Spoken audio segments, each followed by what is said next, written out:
Strong winds and heat are moving in over San Diego tonight, and with that comes the threat of dangerous fire conditions. Good evening, and thanks for joining us for the 10 o'clock news. I'm Marcella Lee. And I'm Jesse Pagan. You probably felt it outside today, and we quickly warmed up across the county. It was downright hot across the valleys, and that, along with some high winds and dry conditions, are a recipe for wildfires. Dangerous conditions. Chief Meteorologist Carlene Chavis is tracking it all and joins us now for a look at what we can expect over the next few days. Carlene? Next few days, we're still going to be on the warm side, still talking about dry conditions, also still talking about gusty winds, but they're going to become a little bit more localized over the mountains by the weekend. Taking a look at how we're shaping up for tomorrow, nothing but sunshine across the board, still locked into the 80s and 90s west of the mountains, and by the morning hours, those Santa Ana winds do look to pick up. They have calmed down for tonight, but they're going to pick up with those gusts into the 30s, 40s, and even potentially in the 50s right along the foothills around 10:30 tomorrow morning. So it should be no surprise that that's exactly where we have that elevated fire concern by tomorrow around 10:30,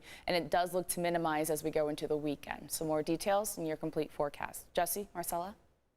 All right, Carlene, thank you. Meantime, that hot and windy weather increases the fire risk throughout the county, and for some, it also increases some medical concerns. Amanda Shotsky has more on how this heat wave is causing allergies to flare up.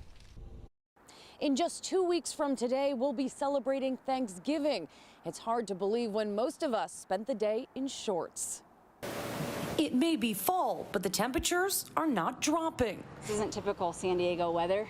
Today, it reached into the 90s in some parts of the county, certainly not your average November. It's not unusual to have the Santa Ana wind events, but to have it so hot and so incredibly dry for multiple days in a row, it's concerning. While this heightened fire risk is a huge concern, it's not the only side effect of the hot and dry weather. I'm fine with it. My son has really bad allergies, so in the mornings he gets really congested and everything, misses a lot of school. Darren Lemon says his son has missed a total of 2 weeks of school due to allergies triggered by the drastic shift in temperatures. It's rough on people with allergies. Everything's so dry. With spring comes allergies.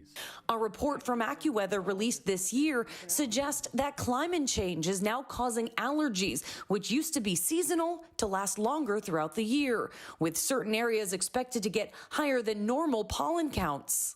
Sore throat, dry nose, all that stuff. So The dry conditions are also having an impact on local agriculture. This week, the San Diego Food Bank announced a troubling rise in food prices, with the drought taking a toll on crops. While we did see some rain recently, fire officials say that this week's heat is moving us in the wrong direction. It's drying out the fuels and kind of undoing a lot of the positive benefit that the rain had from last week. Seems like most of the year it's dry out now and hot.